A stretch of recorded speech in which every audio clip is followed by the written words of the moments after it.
திருச்சிற்றம்பலம். தென்னாடுடைய சிவனே போற்றி, எந்நாட்டவர்க்கும் இறைவா போற்றி.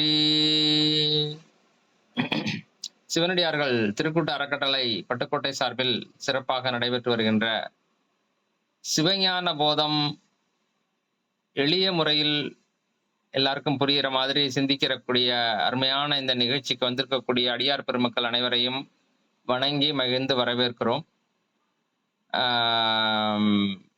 இந்த நிகழ்ச்சியினுடைய சிறப்பு ரொம்ப எளிமையா இருக்கு.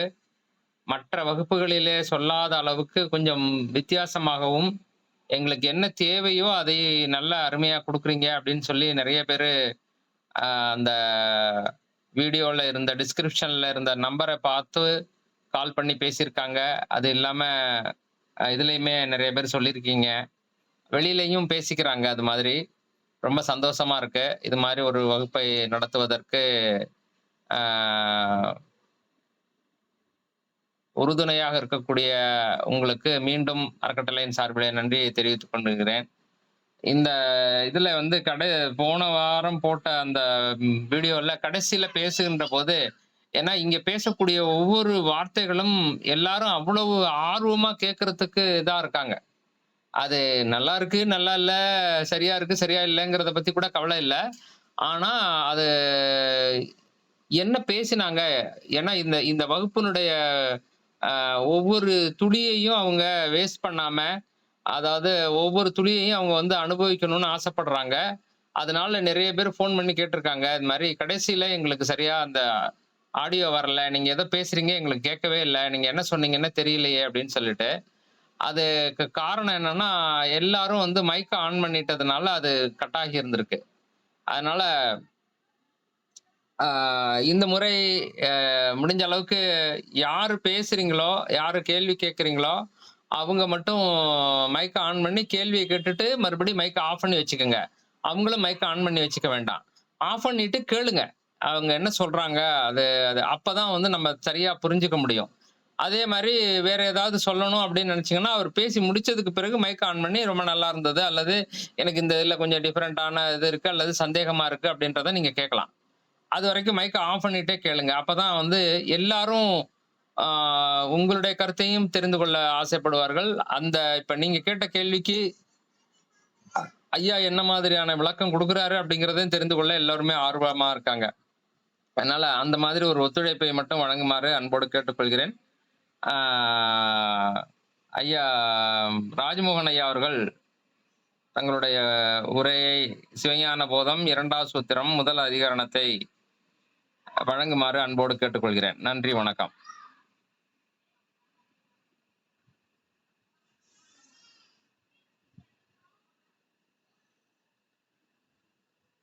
சிவாய நம சிவாய நம சிவாய நம.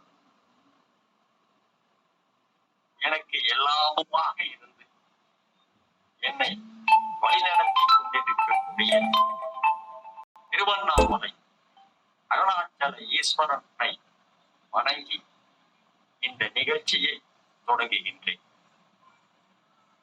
இந்த நிகழ்ச்சியில் கலந்து கொண்டிருக்கக்கூடிய அத்துணை அடியார் பெருமக்களையும், இனி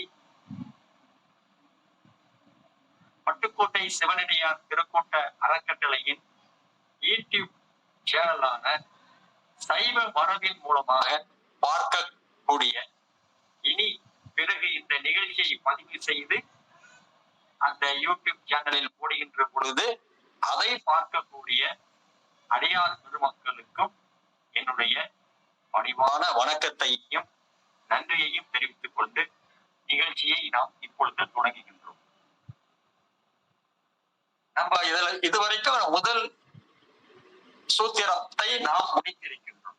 சிவஞான போதத்தினுடைய முதல் சூத்திரத்தை நாம் முடித்திருக்கின்றோம். இன்று நாம் காண இருப்பது, சிந்திக்க இருப்பது சிவஞான போதத்தினுடைய 2வது நூற்பா அல்லது சூத்திரம் என்று சொல்லலாம். இப்ப நம்ம ஒரு சினிமா பார்க்க போறோம். சினிமா பார்க்க போறப்ப முதலில் நடைபெறுகின்ற ஒரு சீனுக்கும் அடுத்து நடைபெறுகின்ற ஒரு சீனுக்கும் ஒரு தொடர்பு, அந்த கண்டினியூட்டின்னு சொல்றாங்க இல்லையா, அந்த கண்டினியூட்டி இருந்தால்தான் அந்த திரைப்படமானது நமக்கு புரிய வரும். இதில் யாருக்கும் எந்த விதமான மாற்று கருத்தும் இருக்காது என்று நினைக்கின்றேன். இதை மெய்யங்க தேவர் அந்த கிட்டத்தட்ட ஒரு 800 ஆண்டுகளுக்கு முன்பே அதை அவர் செய்திருக்கின்றார். என்ன என்றால், முதல் சூத்திரத்திற்கும் அடுத்ததாக வருகின்ற இரண்டாவது சூத்திரத்திற்கும் ஒரு தொடர்பை உண்டு பண்ணுகின்றனர். முதல் சூத்திரம் எப்படி முடிந்தது, என்ன கருத்தினை பதிவு செய்து முதல் சூத்திரமானது முடிந்தது? மகா சர்க்காரத்தை செய்வது முதல்வன் சிவ பரம்பொருளே, அனைத்தும் முதல்வனாகிய சிவ பரம்பொருளிடம் சென்று ஒடுங்கும். அதே போல அந்த ஒடுங்கிய உலகத்தை திரும்பவும் முதல்வனாகிய சிவ பரம்பொருள் தோற்றுவிப்பான் என்ற முதல் சூத்திரத்தை அவர் முடித்திருப்பார். இந்த இரண்டாவது சூத்திரம் எப்படி ஆரம்பிக்கிறது என்றால், அந்த ஒடுங்கிய உலகமானது எப்படி முதல்வனால் திரும்பவும் தோற்றுவிக்கப்படுகின்றது, என்னென்ன முறைகளில் அந்த உலகமானது தோற்றுவிக்கப்படும் என்பதை முதலாவது சூத்திரத்திற்கும் இரண்டாவது சூத்திரத்திற்கும் ஒரு தொடர்பினை உண்டாக்கி, கண்டினியூட்டி என்று சொல்வார்கள் அல்லவா, அதை போல ஒரு தொடர்பினை உண்டு பண்ணி இரண்டாவது சூத்திரத்திற்கு வருகின்றார்.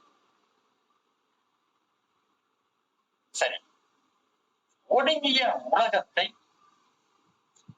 முதல்வன் தோற்றுவிக்கும் பொழுது எவ்வாறு எந்தெந்த முறைகளில் தோற்றுவிக்கின்றான் என்பதை பற்றித்தான் இந்த இரண்டாவது சூத்திரம் நாம் இப்பொழுது சிந்திக்க இருக்கின்றோம்.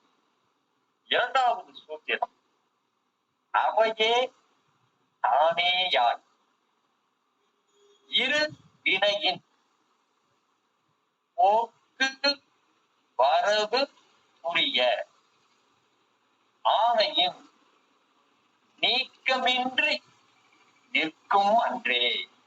இவ்வளவுதான் மொத்தம். இதுல இருக்கக்கூடிய சொற்கள் கிட்டத்தட்ட ஒரு 12 சொற்கள் மட்டுமே இருக்கின்றது. இதை எப்படி விவரித்து மெய்கண்ட தேவர் சொல்ல போகிறார் என்பதை நாம் இப்பொழுது சிந்திக்க இருக்கின்றோம். அவையே தானேயாய். இந்த இரண்டாவது சூத்திரத்தினுடைய பொருளை முதலில் நாம் புரிந்து கொள்ள வேண்டும். அதற்கு பிறகு ஒவ்வொரு அதிகரணமாக நாம் பார்க்கலாம்.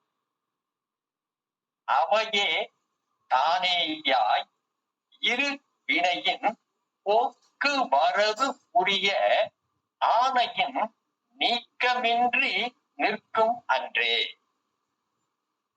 முதல் சொல் அவையே தானேயாய்.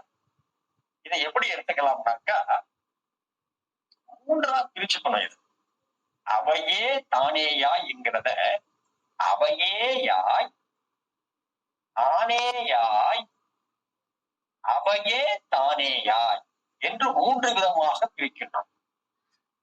அந்த 3 விதமாக பிரித்து அதனை ஒன்றாய், வேறாய், உடனாய் என்று 3ஐயும் அந்த மாதிரி நம்ம பிரிச்சு வச்சுக்கணும். அவையேயாய், தானேயாய், அவையே தானேயாய். முதல்ல வரக்கூடிய அவையேயாய் என்பது ஒன்றாய், தானேயாய் என்று வரக்கூடிய இரண்டாவது வேறாய் அவையே தானேயாய் என்பது உடனாய். இப்படி முதல்வன் தான் தோற்றுவிக்கக்கூடிய அந்த உலகத்தில் உள்ள பொருள்களிடத்திலும் உயிர்களிடத்திலும் ஒன்றாகவும் வேறாகவும் உடனாகவும் இருந்து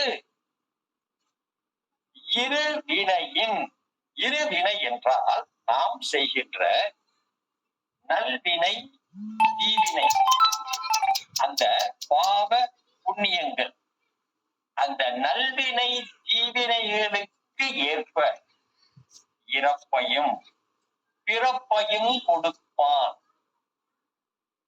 ஒடுங்கிய உலகத்தை அவன் தோற்றுவிக்கின்ற பொழுது உலகத்தோடும் உயிர்களோடும் ஒன்றாகவும் வேறாகவும் உடனாகவும் அந்த உயிர்கள் செய்கின்ற நல்வினை தீவினைகளுக்கு ஏற்ப இறப்பையும் பிறப்பையும் கொடுப்பான்.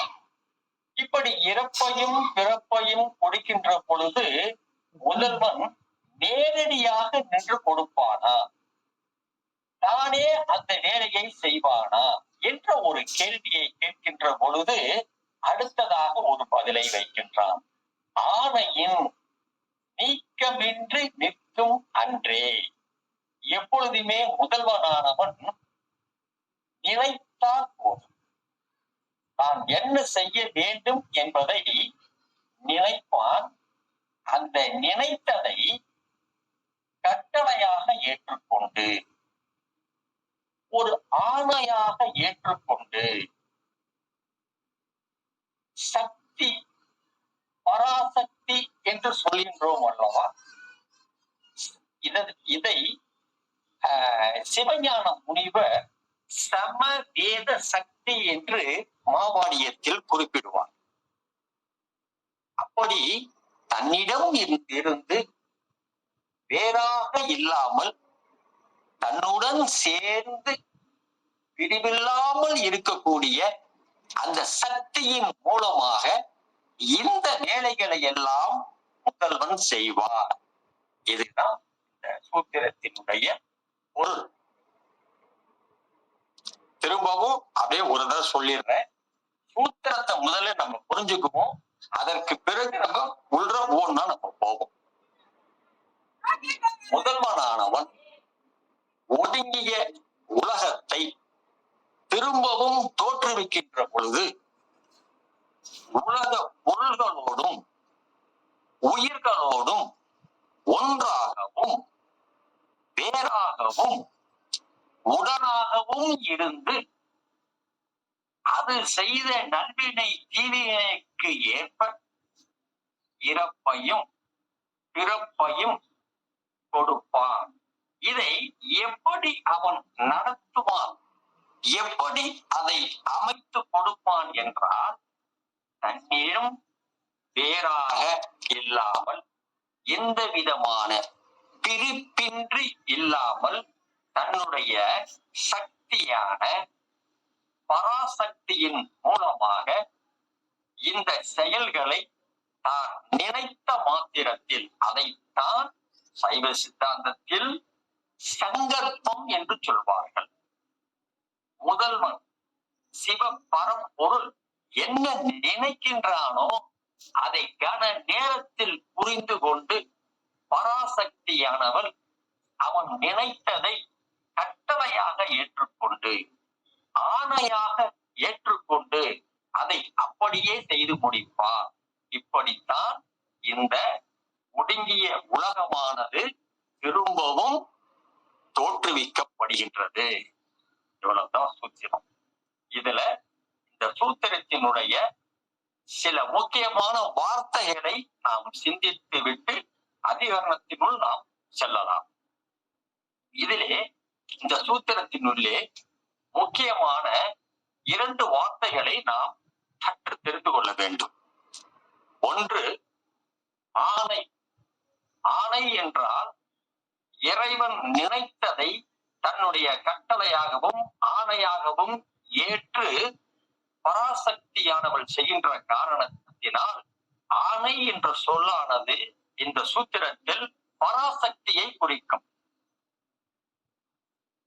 அந்த பராசக்தியானவள் முதல்வனோடு எந்த விதமான பிரிப்பின்றி கலந்து இருப்பார். இதை நீங்க புரிஞ்சுக்கணும். இரண்டாவது மிக முக்கியமான வார்த்தை போக்கு வரவு புரிய. போக்கு என்றால் இரத்தல், வரவு என்றால் பிறத்தல். இரத்தல் பிறத்தல்களை அந்தந்த உயிர்கள் செய்த நல்வினை தீவினைகளுக்கு ஏற்ப அமைத்து கொடுப்பான். எதற்காக இந்த இடத்திலே போக்கு இரத்தலை முன்பாக மெய்கண்ட தேவர் போக்கியிருக்கின்றார் என்பதை நாம் சற்று சிந்தித்து பார்க்க வேண்டும். ஏனென்றால் உலகம் ஏற்கனவே முதல்வனிடத்திலே ஒடுங்கி இருக்கின்றது. நன்றாக கவனித்துக் கொள்ளுங்கள். உலகமானது ஏற்கனவே முதல்வனிடத்தில் ஒடுங்கி இருக்கின்றது. அப்படி ஒடுங்கி இருக்கக்கூடிய உலகத்தை தான் திரும்பவும் அவன் தோற்றுவிக்கின்றான். இதற்கு சைவ சித்தாந்தத்திலே புனர் உற்பவம் என்று சொல்வார்கள். புனர் உற்பவம் என்பது வேறு, முதல் உற்பத்தி, முதலாக உலகம் தோற்றுவிக்கப்படுகிறது என்பது வேறு. இந்த இடத்திலே ஏன் மெய்கண்ட தேவர் புனர் உற்பவத்தை பற்றி சொல்கின்றார், முதல் உற்பத்தியை பற்றி சொல்லவில்லை? இதை சற்று நீங்கள் மனதிலே உள்வாங்கிக் கொள்ள வேண்டும். காரணம் என்னவென்றால், என்றுமே சைவ சித்தாந்தத்தில் 3 விதமான அளவைகள் இருக்கின்றது. அந்த 3 விதமான அளவைகள் என்றால் 3 விதமான பிரமாணங்கள் இருக்கின்றது. காட்சி பிரமாணம், அனுமான பிரமாணம், உரை பிரமாணம். இந்த 3லே ஏதாவது ஒன்று இருந்தால் மட்டுமே சைவ சித்தாந்தம் அதை ஏற்றுக்கொள்ளும். ஆனால் முதல் உற்பத்தியை பற்றி நாம் பேசினோமேயானால் நமக்கு தெரிந்ததெல்லாம் 4 யுகங்கள்: கிருத்தாயுகம், திரேதாயுகம், துவாபார யுகம், கலியுகம். இதற்கு முன்பாக எத்தனை யுகங்கள் இருந்தன, எத்தனை முறை இந்த உலகமானது ஒடுங்கி திரும்பி தோற்றுவிக்கப்பட்டது, உலகத்தினுடைய முதல் தோற்றம் எவ்வாறு இருந்தது என்பதை நம்மால் நிச்சயமாக எண்ணி கூட பார்க்க முடியாது. அப்படி நம்மால் எண்ணி பார்க்க முடியாத ஒன்றினை சொல்லி அதற்கு உரிய அத்தாட்சியோ அதற்கு உரிய சாட்சிகளோ கொடுக்க வேண்டிய ஒரு சூழ்நிலைக்கு ஆளாக வேண்டக்கூடாது என்பதை மெய்கண்ட தேவர் மனதிலே வைத்துக் கொண்டு புனர் உற்பவத்தை பற்றி பேசுகின்றார். இதை நீங்கள் புரிந்து கொள்ள வேண்டும். முதல் உற்பத்தியை பற்றி இந்த இடத்திலே அவர் சொல்லவில்லை. வேறு ஏதாவது புராணங்களிலோ கதைகளிலோ வேதங்களிலோ முதல் உற்பத்தியை பற்றி சொல்லி இருக்கிறதா என்று பார்க்கின்ற பொழுது அதற்கு உரிய பதிவுகள் இருப்பதாக தெரியவில்லை. ஆனால் முதல் உற்பத்தியை எப்படி இறைவன் செய்திருப்பான் என்பதை மணிவாசக பெருந்தகை தன்னுடைய பாடலில் மிக அழகாக சொல்கின்றார். அவருடைய ஒரு பாடல் வரியில் விச்சதின்றியே விளைவு செய்குவாய், விண்ணும் மண்ணும் வைத்து வாங்குவாய் என்று திருவாசகத்திலே ஒரு வரி வரும். விச்சதின்றியே விளைவு செய்குவாய் என்றால் விச்சது என்றால் விதை. எந்த ஒரு மரமாக இருந்தாலும் சரி, எந்த ஒரு தாவரங்களாக உணவாக இருந்தாலும் சரி, விதை இல்லாமல் நிச்சயமாக அது முளைக்காது. அப்படி பார்க்கின்ற பொழுது விதையிலிருந்து அந்த மரம் வந்ததா, அந்த மரத்திலிருந்து விதை வந்ததா என்று ஒரு நாம் சொல்லிக்கொண்டே போயிட்டே இருக்கலாம். இது அதிலிருந்து வந்துச்சு, அது இதிலிருந்து வந்துச்சுன்ட்டு. ஆனா மணிவாசக பெருந்தகை மிக அழகாக சொல்கின்றார். விச்சதின்றியே விளைவு செய்வாய். முதல்வனானவன் ஒரு தோற்றத்தை உலகை உண்டு செய்கின்ற பொழுது அவனுக்கு அந்த விதை என்று ஒன்று தேவையில்லை. அது இல்லாமலேயே அவன் உலகத்தை தோற்றுவிப்பான் என்று மணிவாசக பெருந்தகை இந்த பாடலிலே பதிவு செய்கின்றார். மற்ற வேதங்களிலோ மற்ற இதிகாசங்களிலோ இதற்குரிய ஆதாரங்கள் இருப்பதாக தெரியவில்லை. ஆகவேதான் மெய்கண்ட தேவர் இந்த இடத்திலே புனர் உற்பத்தியை பற்றி ஒடுங்கி இருந்த உலகம் திரும்பவும் எவ்வாறு தோற்றுவிக்கப்படுகின்றது, அதை இறைவன் எப்படி புரிகின்றான் என்பதை இந்த இரண்டாவது சூத்திரத்திலே அவர் சொல்கின்றார். இப்பொழுது நாம் ஒன்றாய் வேறாய் உடனாய் இதைத்தான் நம்ம பார்க்க போறோம். எதற்காக வேண்டி முதல்வன் உயிர்களிடத்திலே ஒன்றாய் இருக்க வேண்டும், வேறாய் இருக்க வேண்டும், உடனாக இருக்க வேண்டும் என்று ஒரு கேள்வியை நாம் வைத்தோமேயானால்,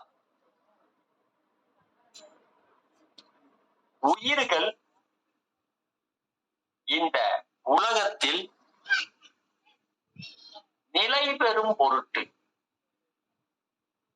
அது அந்தந்த தன்மையோடு இருக்கும் பொருட்டு இறைவன் உயிர்களிடத்திலே இருக்க வேண்டும்.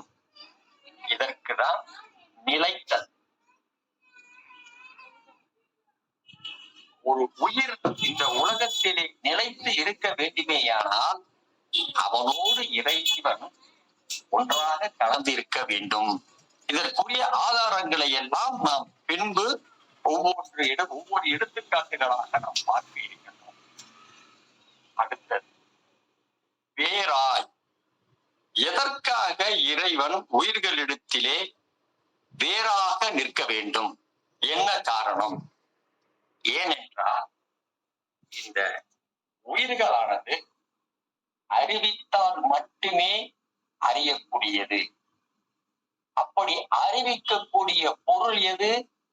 இறைவன் மட்டுமே. அறிவிக்க வேண்டிய ஒரு சூழ்நிலையில் இறைவன் வேறாக நின்று உயிர்களுக்கு அறிவிப்பான். ஆகவே வேறாக நிற்பது எதற்கு என்றால் அறிவிக்கும் பொருட்டு. அடுத்தது உடனாக நிற்பது. எதற்காக வேண்டி உயிர்களிடத்திலும் உலக பொருள்களிடத்திலும் இறைவன் உடனாக இருக்க வேண்டும்? உயிர்களிடத்தில் உடனாக இருந்தால் மட்டுமே உயிர்கள் அந்தந்த உணர்வுகள் அதற்கு உரிய. இப்பொழுது உயிருக்கு ஒரு இன்பம் வருகின்றது அல்லது ஒரு துன்பம் வருகின்றது, அது உணர வேண்டுமேயானால்,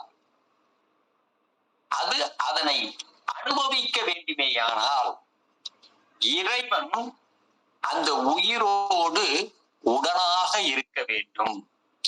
இறைவன் உடனாக இருந்தால் மட்டும்தான் அந்த உயிரானது இன்பத்தையோ அல்லது துன்பத்தையோ அல்லது வெப்பத்தையோ அல்லது குளிரையோ எந்த ஒரு உணர்வுகளாக இருந்தாலும் சரி அதை உணர்வதற்கு, அதை அனுபவிப்பதற்கு, செயல் புரிவதற்கு இறைவன் உடனாக இருக்க வேண்டும். இப்பொழுது இந்த மூன்றையும் நீங்க தெரிஞ்சுக்கிட்டீங்க. ஒன்றாய் உயிர்கள் நிலைத்தல் பொருட்டு, பேராய் உயிர்கள் அறிதல் பொருட்டு, உடனாய் உயிர்கள் உணரும் பொருட்டு அல்லது அனுபவிக்கும் பொருட்டு அல்லது செயல் புரிதல் பொருட்டு, இந்த 3 நிகழ்ச்சியும் நடக்கணும்னாக்கா இறைவன் அந்த உயிர்களோடும் அல்லது உலக பொருள்களோடும் இந்த மூவகையாக இருக்க வேண்டும். இப்ப நம்ம ஒன்றாய் உடனாய் வேறாய் அப்படிங்கறத சொல்லி முடிச்சிட்டோம். இந்த 2ஆம் சூத்திரத்திலே இருப்பது மொத்தம் 4 அதிகரணங்கள் இருக்கின்றது. இந்த 4 அதிகரணங்களில் முதலாவதாக இருக்கக்கூடிய அவையே தானேயாய், இது முதல் அதிகரணம். இரு வினையின் நல்வினை தீவினை, இது 2வது அதிகரணம். போக்கு வரவு புரிய, இறத்தல் பிறத்தல்களை பற்றி சிந்திக்கக்கூடியது 3வது அதிகரணம். ஆணையின் நீக்கமன்றி நிற்கும் அன்றே, இது 4வது அதிகரணம். இப்படி இந்த 2ஆம் சூத்திரமானது 4 அதிகரணங்களாக அமைக்கப்பட்டிருக்கின்றது. இந்த 4 அதிகரணங்களில் நாம் இப்பொழுது முதலிலே 1வது சூத்திரத்திற்கும் 2வது சூத்திரத்திற்கும் உள்ள தொடர்பு என்ன என்பதை பார்த்தோம். 2வது இந்த சூத்திரத்தினுடைய பொருள் என்ன என்பதை பார்த்தோம். அடுத்தது இறைவனால் முதல்வனால் படைக்கப்படுகின்ற இந்த உலகமும் அந்த உயிர்களிடத்திலும் இறைவன் எந்தெந்த முறைகளில் இருக்கின்றான், ஒன்றாகவும் வேறாகவும் உடனாகவும் இருக்கின்றான் என்பதை பார்த்தோம். ஏன் அப்படி இருக்கின்றான், ஏன் அப்படி இருக்க வேண்டும்? உலக உயிர்கள் அறிதல் பொருட்டும் உலக உயிர்கள் நிலைக்கும் பொருட்டும் உலக உயிர்கள் உணருதல் அனுபவித்தல் செயல்படுதல் பொருட்டும் இறைவன் இந்த 3 வகைகளில் உயிர்களோடும் உலக பொருள்களோடும் கலந்து இருக்கின்றான் என்பதை பார்த்தோம். இப்பொழுது நாம் முதலாவது ஒரு இன்ட்ரோடக்ஷன் முடிஞ்சிருச்சு. இப்பொழுது முதலாவது அதிகரணத்திற்கு நாம் வந்திருக்கின்றோம். முதலாவது அதிகரணத்திற்கு வந்தவுடனே எடுத்த உடனே ஒரு கேள்வி, எதுக்காக ஐயா ஒடுங்கிய உலகத்தை இறைவன் திரும்பவும் தோற்றுவிக்கணும்? என்ன அதுக்கு உரிய காரணம்? ஏன் தோற்றுவிக்கணும் அப்படின்னு ஒரு கேள்வியை நாம் முதலில் கேட்க வேண்டும். ஏனென்றால் உலகம் ஒடுக்கப்பட்டு ஒடுங்கி விட்டது. திரும்பவும் அது தோற்றுவிக்கப்பட வேண்டிய காரணம் என்ன ஒரு கேள்வியை நம்ம கேட்டோம்னாக்கா அதற்குரிய பதில் என்ன என்பதை போன வகுப்புல கூட இத பத்தி சரவணன் ஐயா சொன்னாங்க. இதுக்குரிய பதில், அந்த உயிர்கள் ஆணவ மலத்தில் கட்டுண்டு கிடக்கக்கூடிய அறியாமையில் சிக்கி இருக்கக்கூடிய அந்த உயிர்களை தன்னுடைய திருவடிக்கு அழைத்து வருவதற்காக வேண்டி அந்த கருணையினால் திரும்பவும் இந்த உலகத்தை இறைவன் படைக்கின்றான். இதுதான் காரணம். நீங்க சைவ சித்தாந்தத்துக்கு எதிராக யாராவது ஏன் ஒடுங்கிதான் போயிடுச்சுல உலகம், ஏன் திரும்ப படைக்கணும் அப்படின்னு யாராவது கேட்டார்களே, ஆனால் நீங்கள் இந்த பதிலை சொல்ல வேண்டும்.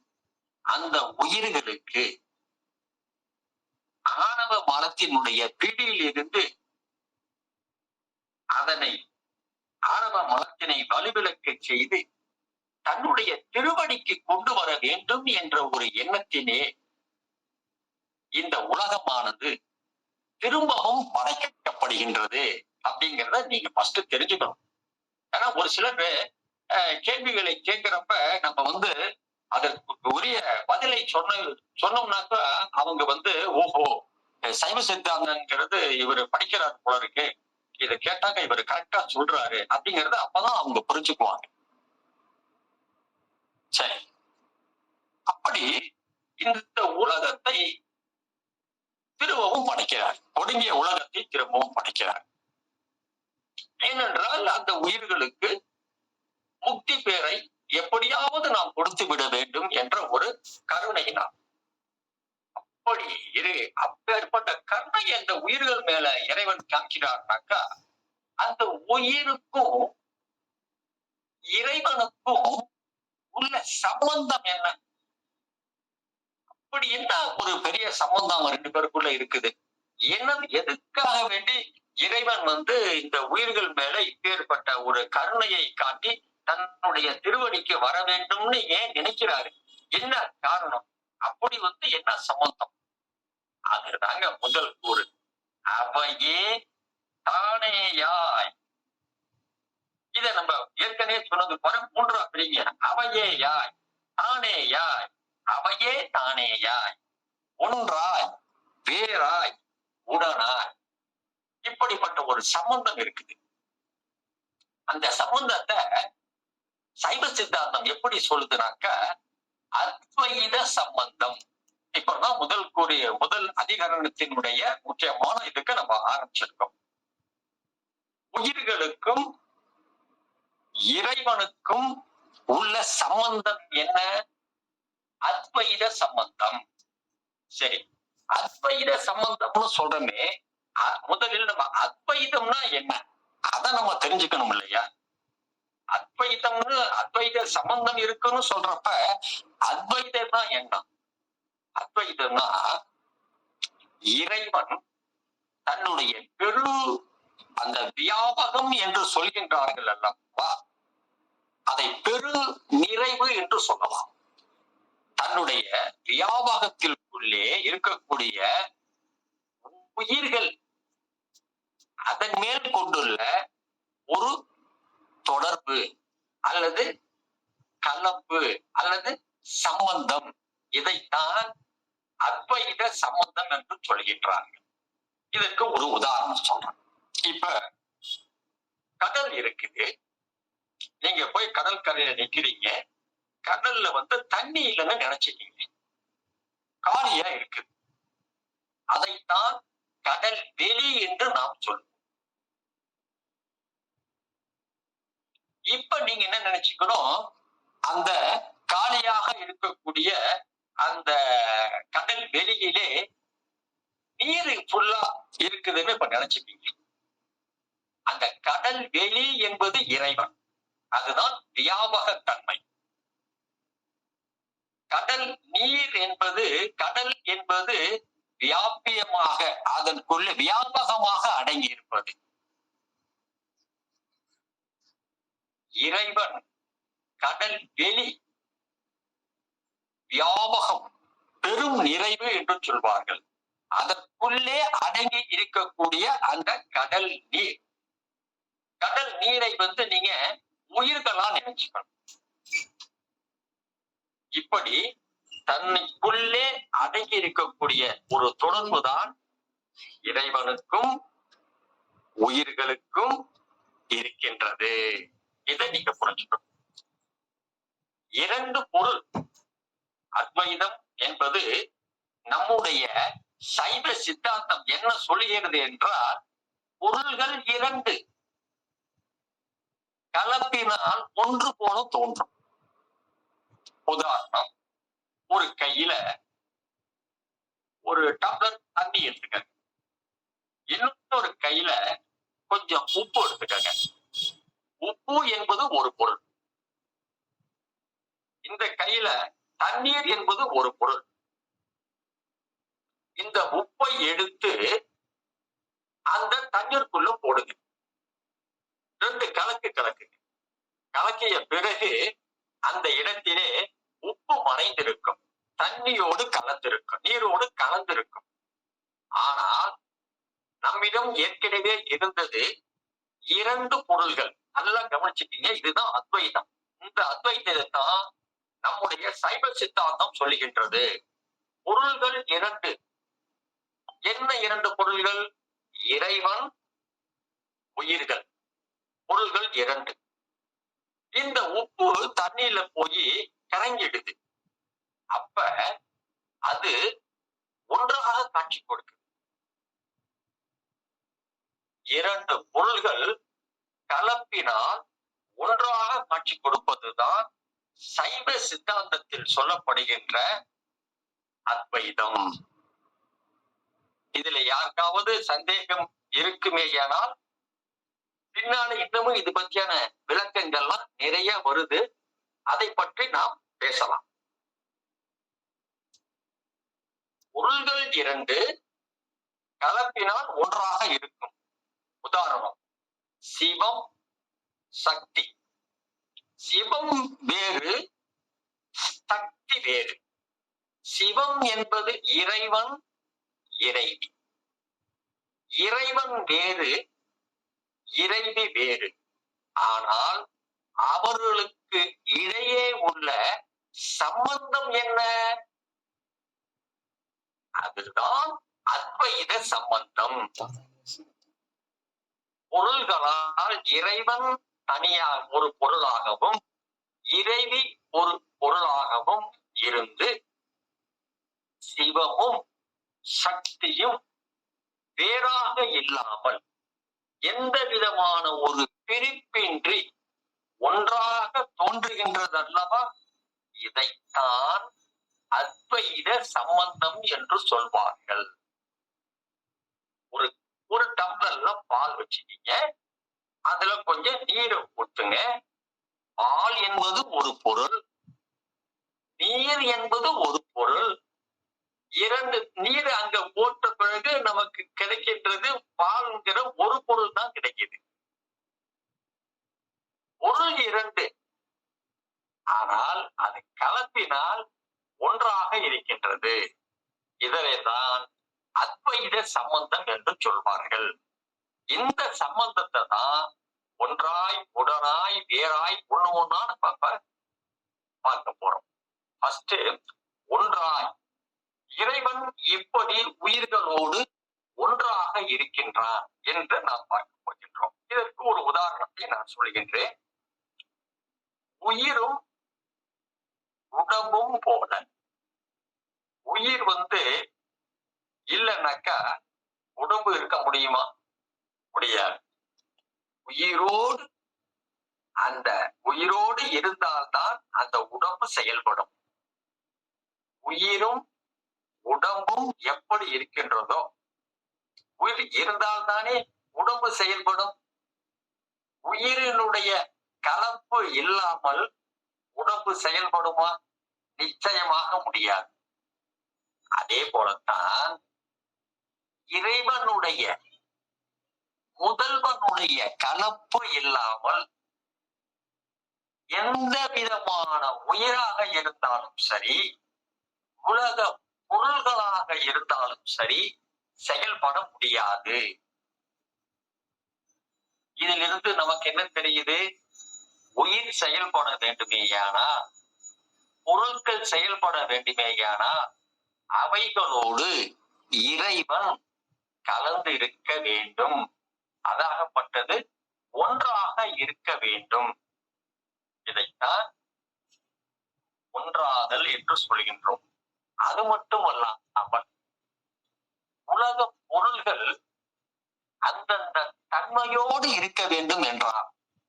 உதாரணத்துக்கு இரும்பு இருக்கின்றது. இரும்பினுடைய தன்மை மிகவும் உறுதியாகவும் கடினமாகவும் இருக்கும். வெண்ணெய் இருக்கின்றது, மிகவும் மிருதுவாகவும் மென்மையாகவும் இருக்கும். நெருப்பு இருக்கின்றது, அது வெப்பத்தன்மை வாய்ந்தது. நீர் இருக்கின்றது, அது குளிர்தன்மை வாய்ந்தது. இப்படி உலக பொருள்கள் அதனுடைய அந்தந்த பொருள்களுடைய தன்மையோடு இருக்க வேண்டுமேயானால் இறைவன் அந்த பொருள்களோடும் உயிர்களோடும் ஒன்றாய் இருக்க வேண்டும். இதுதான் ஒன்றாதல். அடுத்தது வேறாதல். ஏற்கனவே சொன்ன பொருள்கள் இறைவன் பொருள்களோடு உயிர்களோடு ஒன்றாய் இருப்பது எதற்கு?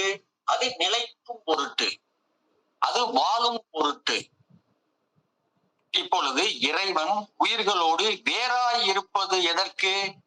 அறிவித்தால் அறியக்கூடிய அந்த உயிர்களுக்கு அறிவிக்கும் பொருட்டு இறைவன் வேறாக இருக்கின்றான். இதுக்கு ஒரு உதாரணம் சொல்றேன். நமக்கு பகல்ல நமக்கு இப்ப நல்லா கண்ணு தெரியுது, எந்த விதமான குறைபாடும் இல்லை. பகல்ல இருக்கிறோம், சூரிய ஒளி இருக்குது, நம்முடைய கண் ஒளி இருக்குது. ஒரு பொருளை நாம் காண வேண்டும். அப்ப கண் ஒளி மட்டும் இருந்தா அந்த பொருளை நம்மால் பார்க்க முடியுமா? நிச்சயமாக முடியாது. சூரிய ஒளி இருந்தால் மட்டுமே அந்த பொருளை, சூரிய ஒளியும் கண்ணொளியும் கலந்து அந்த பொருளை நாம் பார்க்கலாம். நமக்கு கண்ணுதான் தெரியுது அப்படின்னு சொல்லிட்டு நடு இரவிலே, ஒரு அமாவாசை நடு இரவிலே கண்ணை முழிச்சுக்கிட்டு ஒரு பொருளை பார்க்க முடியுமானாக்கா இருட்டுல நிச்சயமா பார்க்க முடியாது. ஏனென்றால் அங்கே விளக்குகளோ சூரிய வெளிச்சமோ இல்லை. கண் இருந்தாலும், கண் ஒளி இருந்தாலும் நம்மால் பார்க்க முடியாது. ஆகவே எப்படி சூரியன் வேறாக நின்று நமக்கு சூரிய ஒளி மூலமாக கண்ணொளியோடு கலந்து பொருள்களை அறிகின்றோமோ, அதே போல இறைவன் வேறாக நின்று நமக்கு இது இப்படி, இது இப்படி, இதை செய்யாதே, அதை செய் என்று அவன் எடுத்து சொல்கின்றான். நல்லது கெட்ட விஷயங்களை அவன் நமக்கு அறிவிக்கின்றான். இப்படி அறிவிக்க வேண்டும் என்றால் அவன் நம்மிடம் இருந்து வேறாக நிற்க வேண்டும். இதைத்தான் இறைவன் உயிர்களிடம் இருந்தும் உலக பொருள்களிடம் இருந்தும் வேறாக நிற்பதைத்தான் வேறாதல் என்று சொல்கின்றோம். இந்த வேறாதல் என்பது எதற்கு என்றால் அறிதல் பொருட்டு. ஒன்றாதலை பார்த்தோம், வேறாதலை பார்த்தோம். இப்பொழுது உடனாதலை பார்க்க போகின்றோம். உடனாதல் என்பதற்கு இப்பொழுது சூரியன் அறிவித்து, சூரியன் கண்ணொளியோடு கலந்து ஒரு பொருளை பார்க்க வேண்டுமேயானால் நம்முடைய உயிரும் அதனோடு சென்று, இறைவனும் அதனோடு சென்று அதை உணர்ந்தால் மட்டுமே உயிர்களுக்கு அந்த பொருளை பார்க்க முடியும். இதற்கு ஒரு சின்ன உதாரணம் நான் சொல்லுகின்றேன், பாருங்கள். இப்ப ஒரு கணவன் மனைவிக்குள்ளே ஒரு சிறியது ஒரு தகராறு. காலை ஆபீஸுக்கு புறப்படுறதுக்கு முன்னாடி கணவனுக்கும் மனைவிக்கும் ஒரு சின்ன தகராறு. தகராறு முடிஞ்சிட்டு அது முடியல, பாதியிலே கணவன் வீட்டை விட்டு வெளியே புறப்படுகின்றார். புறப்படுறப்ப அந்த மனைவியோடு ஏற்பட்ட அந்த தகராறினை நினைத்துக் கொண்டே அதிலேயே அவன் மனம் ஒன்றி இருக்கின்றது. கண் நன்றாக தெரிகின்றது, கண்ணுக்கு எதிரே உள்ள பொருள்கள் எல்லாம் பார்த்து கொண்டு செல்கின்றார். அவருடைய நண்பர் எதிரே வருகின்றார். சார் வணக்கம் என்று சொல்கின்றார். ஆனால் இந்த காலையில் நடந்த, தனக்கும் தன்னுடைய மனைவிக்கும் நடந்த அந்த தகராறிலேயே தன்னுடைய மனமானது, தன்னுடைய அறிவானது ஒன்றி இருந்த காரணத்தினால் கண்கள் நன்றாக தெரிந்தாலும் கூட எதிரே வரக்கூடிய அந்த நண்பரை கண்ணானது அறியவில்லை. ஏனென்றால் காலையில் நடந்த நிகழ்ச்சியிலே அவனுடைய அறிவு ஒன்றி இருக்கின்றது. எதிரே வரக்கூடிய அந்த நண்பரை அது பார்த்தாலும் கூட அது உயிருக்கு அது அறிவிக்கவில்லை. ஏனென்றால் அந்த உயிரானது கண்ணோடு சேர்ந்து உடனாக சென்று அந்த நண்பரை பார்க்கவில்லை. அறிவு வேறொரு இடத்திலே இருக்கின்றது. இதுபோல உயிர் இறைவனோடு உடனாக இருந்தால் மட்டுமே உணர முடியும், அனுபவிக்க முடியும். உதாரணத்திற்கு இப்பொழுது ஒரு இன்ப துன்பம், ஒரு இன்பம் வருகின்றது. அந்த இன்பத்தை நீங்கள் உணர வேண்டும். ஒரு துன்பம் வருகின்றது, அந்த துன்பத்தை நீங்கள் உணர வேண்டும். அப்படி நீங்கள் உணர வேண்டுமேயானால் இறைவன் உயிருடன் உடனாக சென்று முதலில் இறைவன் உணர, பிறகு உயிர்கள் உணரும். அந்த இன்பத்தை இறைவன் அனுபவிக்க, அதற்கு பிறகு அந்த இன்பத்தை உயிர்கள் அனுபவிக்கும். அந்த துன்பத்தை முதலில் இறைவன் அனுபவிக்க, அதற்கு பிறகு அந்த துன்பத்தை உயிர்கள் அனுபவிக்கும். நன்றாக நீங்க புரிஞ்சுக்கீங்க. அப்படி உடனாக உயிர்களோடு இறைவன் இருந்தால் மட்டுமே உயிர்களால் இன்ப துன்பங்களை அனுபவிக்க முடியும். ஒரு நெருப்ப போய் தொடுறீங்க, நெருப்ப தொடுறப்ப கை சுடுது. கை சுடுதுங்கிறது உங்களுக்கு எப்ப தெரியும்னாக்கா, இறைவன் உங்களோடு உடனாக இருந்து முதலில் அவன் அந்த சூட்டினை உணர்ந்து அதற்கு பிறகு அந்த உயிர்கள் உணரும். இந்த இடத்துல நீங்க ஒரு கேள்வி ஒண்ணு கேட்கலாம். உயிர்கள் இன்பத்தை அனுபவிக்குது, துன்பத்தை அனுபவிக்குது, அதனால பாதிப்புக்கும் உண்டாகுது, விகாரம் அடையுது.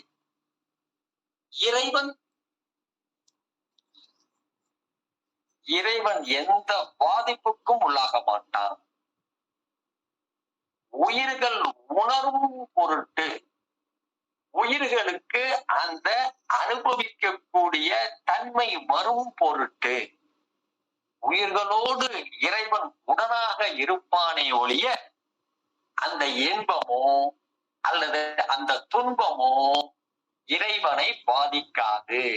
இதை நீங்கள் புரிந்து கொள்ள வேண்டும். இப்படி இறைவன் உடனாக உயிரோடு உடனாக இருந்தால் மட்டுமே உயிரினால் இன்ப துன்பங்களை உணரவோ அல்லது அனுபவிக்கவோ முடியும். இப்ப நீங்க ஓரளவுக்கு ஒன்றாய இறைவன் இருக்கின்றான் உயிர்களோடு, பேராய் எதற்காக இருக்கின்றான், உடனாய் ஏன் இருக்கின்றான் என்பதை தெரிந்து கொண்டீர்கள். ஒரு அப்படியே நம்ம பேசினத ஒரு சின்ன ஒரு சுருக்கமா சொல்றேன். ஒன்றாய் ஏன் இருக்கணும்? உலகத்தில் உயிர்கள் நிலைத்தல் பொருட்டு, வாழும் பொருட்டு. இறைவன் உயிர்களோடு ஒன்றாய் இருக்கவில்லை என்றால் அந்த உயிர்களுக்கு எந்த விதமான இயக்கமும் இல்லாமல் போய்விடும். ஆகவே உயிர்களோடு இறைவன் ஒன்றாக இருந்தால் மட்டுமே அது செயல்படும், நிலைத்து இருக்கும், அதனால் வாழ முடியும். சரி, வேறாக ஏன் இருக்க வேண்டும்? இறைவன் வேறாக நின்று அந்த உயிர்களுக்கு அறிவித்தால் மட்டுமே, ஓஹோ இது சுடும், இங்கு சென்றால் நமக்கு பாதிப்பு வரும், ஆற்றிலே நீர் அதிகமாக சென்று கொண்டிருக்கின்றது, நாம் ஜாக்கிரதையாக இருக்க வேண்டும், அந்த இடத்துக்கு போகக்கூடாது, அந்த இடத்திலே திருடர்கள் பயம் அதிகம். இப்படி இறைவன் ஒவ்வொன்றாக அந்த உயிர்களுக்கு அறிவிக்கின்ற ஒரு தன்மை இருக்க வேண்டும் என்ற காரணத்தினால் தான் தான் வேறாக நிற்கின்றான். வேறாக நின்று அறிவிக்கின்ற அந்த தன்மையினால் தான் இறைவன் அறிவித்தால் உயிர்கள் அறியும். அறிவித்தால் மட்டுமே இந்த உயிர்கள் அறியக்கூடிய தன்மை உடையது என்று சித்தாந்தம், சைவ சித்தாந்தம் சொல்கின்றது. ஆகவேதான் இறைவன் வேறாக இருக்கின்றான். உடனாக ஏன் இருக்கின்றான்? உயிர்கள் அனுபவித்தல் பொருட்டு, உணரும் பொருட்டு முதலில் தான் உணர்ந்து தான் அனுபவித்து அதை உயிர்களும் உணரும்படியாகவும் அனுபவிக்கும்படியாகவும் செய்கின்றான். அப்படி தான் உணர்ந்து அனுபவித்து அந்த இன்பமும் துன்பமும் இறைவனை பாதிக்குமா என்றால் இறைவனை நிச்சயமாக பாதிக்காது. அது உயிர்களை மட்டும்தான் பாதிக்கும், உயிர்களை மட்டும்தான் விகாரம் அடைய செய்யும். இறைவனுக்கு எந்த விதமான மாறுதலுக்கும் உட்பட மாட்டான். ஒன்றாய் வேறாய் உடனாய் முடிச்சு. இப்ப இந்த இடத்துல ஏகான்மவாதிகள் ஒரு கேள்வியை எழுப்புகின்றார்கள். மெய்கண்ட தேவரிடத்திலே ஏகான்மவாதிகள் ஒரு கேள்வியை எழுப்புகின்றார்கள். என்ன சொல்றாங்க? என்ன மெய்கண்ட தேவரை, எப்ப பார்த்தாலும் நீங்க பொருட்கள் இரண்டுன்னு சொல்லிக்கிட்டே இருக்கீங்களே. இறைவன்கிறது ஒரு பொருள், உயிர்கள்ங்கிறது ஒரு பொருள் அப்படின்னு சொல்லிட்டு எப்ப பார்த்தாலும் இரண்டு பொருளே சொல்றீங்களே அப்படின்னு சொல்லிட்டு ஒரு கேள்வியை எழுப்புகின்றார்கள். உள்ளது ஒரு பொருள் தான். யார் சொல்றாங்க? ஏகன்மவாதிகள் சொல்கின்றார்கள். உள்ளது ஒரு பொருள் தான், அது பிரம்மம் மட்டும்தான், இறைவன் மட்டும்தான். பிரம்மத்தினுடைய தோற்றம் தான் எல்லா உயிர்களும். உயிர்கள் என்று தனியாக ஒன்று இல்லை. இறைவன் ஒருவனே. அந்த ஒரு பொருள் தான் இருக்கின்றது. நீங்கள் சொல்வது போல இரண்டாவது பொருளாகிய உயிர் என்பது இல்லை. அதற்கு எங்களால் ஒரு உதாரணம் சொல்கிறோம் பாருங்கள். பொன் இருக்கின்றது. அந்த பொன்னினால் பலவிதமான ஆபரணங்களை செய்கின்றார்கள். பொன்தான் ஆபரணம், பலவிதமான ஆபரணமாக மாறுகின்றது. பொன்னே அணிகலன்களாகவும் அணிகலனே பொன்னாகவும் இருக்கின்றது. இப்படி இருக்கையில் நீங்கள் இரண்டாவது பொருள் உயிர் என்று தனியாக இருக்கிறது என்று சொல்கின்றீர்களே. பிரம்மம் தானே உயிர்களாக தோற்றமளிக்கின்றது. இறைவன் தானே உயிர்களாக தோன்றுகின்றான். இதற்கு நீங்கள் சரியான முறையிலே பதிலை சொல்லுங்கள். பொன்னில் இருந்து தானே பலவிதமான அணிகலன்கள் உருவாக்கப்படுகின்றன என்று ஏகான்மவாதிகள் ஒரு கேள்வியினை வைக்கின்றார்கள். அதற்கு மெய்கண்ட தேவர் சொல்கின்ற பதிலை பாருங்கள். அப்படியா? பொன்னே அணிகலன், அணிகலனே பொன், அப்படி என்று நீங்க சொல்கின்றீர்கள். சரி, அப்படி என்றால் பொன்னினுடைய தன்மைகள் அணிகலன்களிடம் இருக்க வேண்டும் அல்லவா? ஆமா, இருக்கின்றது. பொன்னானது மின்னும், அணிகலனும் மின்னும். பொன்னானது செந்நிறத்திலே இருக்கும், அணிகலன்களும் அதே போல இருக்கும். பொன்னானது மிகவும் விலை உயர்ந்தது, ஆபரணங்களும் மிகவும் விலை உயர்ந்தது. இப்படி பொன்னினுடைய தன்மை ஆபரணத்திலும் இருக்கின்றது, ஆபரணத்தினுடைய தன்மை பொன்னிலும் இருக்கின்றது என்று ஏகன்மவாதிகள் சொல்கின்றார்கள். அப்பொழுது மெய்கண்ட தேவர் சொல்கின்றார், சரி, நீங்கள் பொன் என்று சொல்வது இறைவனை பிரம்மத்தை சொல்கின்றீர்கள். ஆபரணங்கள் என்று சொல்வது உயிரினை சொல்கின்றீர்கள். ஏற்றுக்கொள்கின்றேன், ஏற்றுக்கொள்கின்றேன். பொன்னில் உள்ள தன்மை அனைத்தும் ஆபரணத்திலும் இருக்கின்றது. இப்பொழுது நான் உங்களுக்கு ஒரு கேள்விகளை கேட்கின்றேன். இறைவனிடம் உள்ள குணங்களில் நான் வரிசையாக சொல்கின்றேன், இதில் எந்த குணம் உயிரிடத்திலே இருக்கிறது என்று சொல்லுங்கள். இறைவன் தன்மயத்தான் ஆனவன். யாருக்கும் எந்த விதத்திலும் அடிபணிய மாட்டான். அவன் சுதந்திரமானவன், தூய உடம்பினன். இயற்கையிலேயே அவன் பாசத்திலிருந்து நீக்கம் பெற்றவன். நீக்கம் பெற்றவன் அல்ல, நீங்கி இருப்பவன்.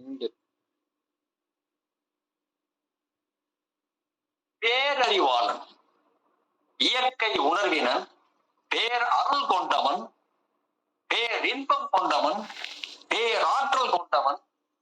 இப்படி 8 வகையான குணங்களை இறைவன் கொண்டிருக்கின்றான். இந்த குணங்களில் ஏதாவது ஒரே ஒரு குணமானது உயிர்களிடத்திலே இருக்கின்றதா? நீங்கள் சொல்லுங்கள் என்று சொல்ல ஏகன்மவாதிகள் வாயடைத்து போய் நிற்கின்றார். ஏனென்றால் இறைவனிடம் உள்ள குணங்களிலே ஒரு குணம் கூட உயிர்களிடத்திலே கிடையாது. உன்னிடம் உள்ள குணங்கள் ஆபரணத்திலே இருந்தது என்னவோ உண்மைதான், இல்லை என்று சொல்லவில்லை. ஆனால் இறைவனிடம் உள்ள குணத்திலே ஏதாவது ஒரு குணமானது உயிர்களிடத்திலே இருந்ததா? இல்லை.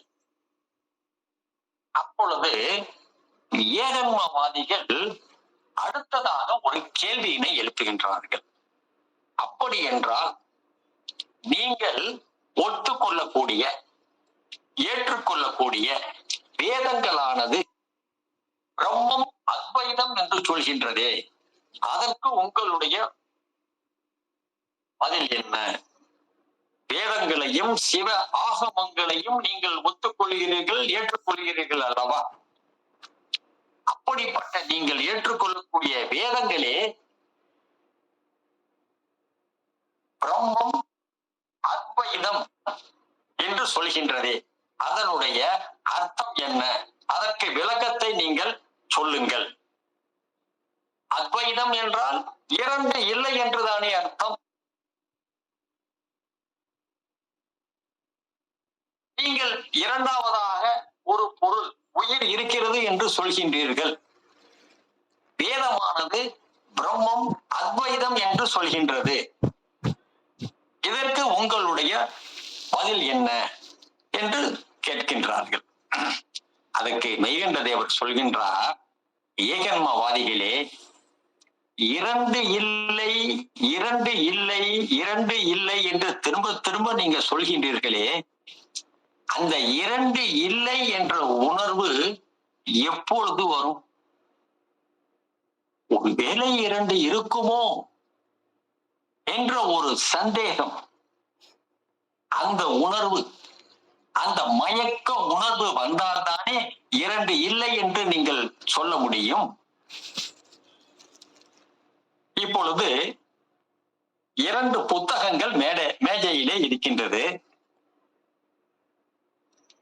அந்த ஒரு புத்தகத்தை எடுத்து அந்த பையனிடம் கொடுங்கள் என்று நான் சொல்கின்றேன். ஏனென்றால் 2 புத்தகங்கள் மேஜையிலே இருக்கின்றது. ஒருவேளை 2 புத்தகங்கள் இல்லாமல் ஒரு புத்தகம் மட்டுமே அங்கு இருக்கிறது என்றால் நான் என்ன சொல்லுவேன்? அந்த புத்தகத்தை எடுத்து அந்த பையன்கிட்ட கொடுங்க அப்படின்னு தானே சொல்லுவேன். 2 புத்தகங்கள் இருந்தால் மட்டும்தானே அந்த ஒரு புத்தகத்தை எடுத்து பையனிடம் கொடு என்று நான் சொல்லுவேன்.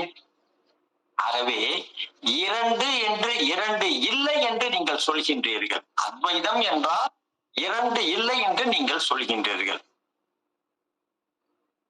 2 என்ற அந்த எண்ணம், அந்த உணர்வு, அந்த மயக்க உணர்வு சந்தேகம் வந்தால் மட்டுமே எழும். அப்படி அந்த சந்தேகம், அந்த மயக்க உணர்வு யாருக்கு வந்தது? ஏன் நீங்கள் இரண்டு இல்லை என்று சொல்கின்றீர்கள்? உங்களுடைய கூற்றின்படி இறைவன் ஒருவன் தானே இருக்கின்றான். இந்த மயக்க உணர்வு யாருக்கு வந்திருக்க வேண்டும்?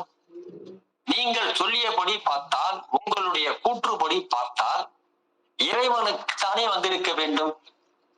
மயக்க உணர்வு இறைவனை ஆட்கொள்ளுமா? மயக்க உணர்வுக்கு இறைவன் ஆட்பட்டவனா? சொல்லுங்கள். நிச்சயமாக இல்லை. அப்படி என்றால் இந்த உணர்வு இறைவனுக்கு வரவில்லை. இரண்டாவதாக ஏதோ ஒரு பொருள் அங்கு இருந்தது. அந்த பொருளுக்குத்தான் இந்த மயக்க உணர்வு வந்தது.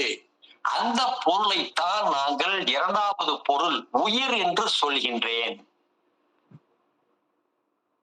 அந்த பொருளானது தன்னிடம் இருந்த மயக்க உணர்வு நீங்கி மெய்யுணர்வை பெற்று இறைவனோடு கலந்து அத்வைத சம்பந்தத்தோடு இருந்தது. இதைத்தான் நாங்கள் அத்வைத சம்பந்தம், சைவ சித்தாந்த அத்வைத சம்பந்தம் என்று சொல்கின்றோம் என்று சொல்ல ஏகன்மவாதிகள் அப்படியே வாயடைத்து போய் உட்கார்ந்திருக்கின்றார்கள்.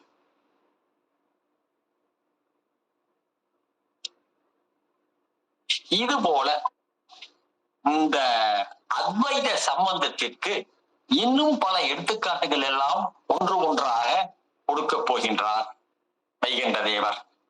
அதனை பார்ப்போம். இப்பொழுது ஒன்றாதல் என்று சொன்னோம் இல்லையா, அதற்கு மெய்கண்ட தேவர் சொல்லக்கூடிய ஒரு அருமையான எடுத்துக்காட்டினை இப்பொழுது நாம் சிந்திக்க இருக்கின்றோம். ஒன்றாதல் என்பதற்கு உதாரணமாக மெய்கண்ட தேவர் சொல்லக்கூடிய ஒரு உதாரணம். இந்த உடம்பானது நரம்புகளாலும் தசைகளாலும் எலும்புகளாலும் கருவி கரணங்களாலும் கொண்டு உருவாக்கப்பட்டது. அப்படிப்பட்ட இந்த உடம்போடு உயிர் சேர்ந்து தானே அந்த உடம்பாக கருதுகின்றது. பிறந்த பொழுது தாய் தந்தையர் அந்த உடம்பிற்கு ஒரு பெயரினை சூட்டுகின்றார்கள். ஒரு குழந்தைக்கு மோகன் என்ற பெயர் சூட்டப்படுகின்றது. மோகன் என்று கூப்பிடுகின்ற பொழுது அந்த மோகன் என்ற பெயரானது தாய் தந்தையரால் அவருடைய உடம்புக்கு தான் வைக்கப்பட்டது, உயிருக்கு அல்ல. ஆனால் மோகன் என்று கூப்பிடுகின்ற பொழுது அந்த உயிரானது இதோ வந்து விட்டேன் என்று வருகின்றது அல்லவா? அந்த உயிருக்கு ஒவ்வொரு பிறவியிலும் ஒவ்வொரு பெயர் சூட்டப்பட்டிருக்கும். இருந்தாலும் கூட இந்த பிறவியில் அந்த உயிருக்கு மோகன் என்ற பெயர் சூட்டப்பட்ட காரணத்தினால் மோகன் என்று கூப்பிடுகின்ற பொழுது அந்த உயிரானது ஓடி வருகின்றது. அப்பொழுது அந்த உயிர் உடம்பாக தன்னை நினைத்துக் கொள்கின்றது. அதே போலதான் இறைவன் உயிராக உயிருடன் கலந்து இருக்கின்றான். இதைத்தான் ஒன்றாதல். உயிரோடு ஒன்றாக இருக்கின்றான். உயிர் வேறு இறைவன் வேறு என்று இல்லாமல் எப்படி உடல் வேறு உயிர் வேறு என்று இல்லாமல் இருந்ததோ அதே போல இறைவன் வேறு உயிர் வேறு என்று இருக்காமல் இரண்டும் ஒன்றாகவே இருந்தது. இதைத்தான் ஒன்றாதல் என்று சொல்கின்றோம். இப்படி ஒன்றாகி இருக்கின்ற காரணத்தினால் இந்த உயிரானது இறைவனாகி விடுமா என்ன? அல்லது இறைவன் உயிராகி விடுவானா என்ன? நிச்சயமாக இல்லை. இறைவன் இறைவனே, உயிர் உயிரே. ஆனால் அந்த உயிரானது இந்த உலகத்தில் நிலைக்கும் பொருட்டு இறைவன் அந்த உயிருடன் கலந்து இருக்க வேண்டும். பொருள்கள் இரண்டு, திரும்ப திரும்ப அதுதான் இந்த முதல் அதிகரணம் முழுவதுமே இதைத்தான் சொல்கின்றது. பொருள்கள் இரண்டு, உயிர் என்ற ஒரு பொருள், இறைவன் என்ற ஒரு பொருள். இரண்டு பொருள்கள், பொருள்கள் இரண்டு, கலப்பினால் ஒன்று. இதைத்தான் சித்தாந்த அத்வைத சம்பந்தம் என்று சொல்கின்றோம். இதைத்தான் ஒவ்வொரு இடத்திலும் உயிரும் இறைவனும் எப்படி ஒன்றாக இருக்கின்றான், உயிரும் இறைவனும் எப்படி வேறாக இருக்கின்றார்கள், உயிரும் இறைவனும் எப்படி உடனாகி இருக்கின்றார்கள் என்று ஒவ்வொரு இடத்திலும் அவர் சொல்லிக்கொண்டே வருகின்றார். இப்படி சொல்லிய பிறகு திரும்பவும் ஏகன்மவாதிகள் ஒரு கேள்வியை கேட்கின்றார்கள்.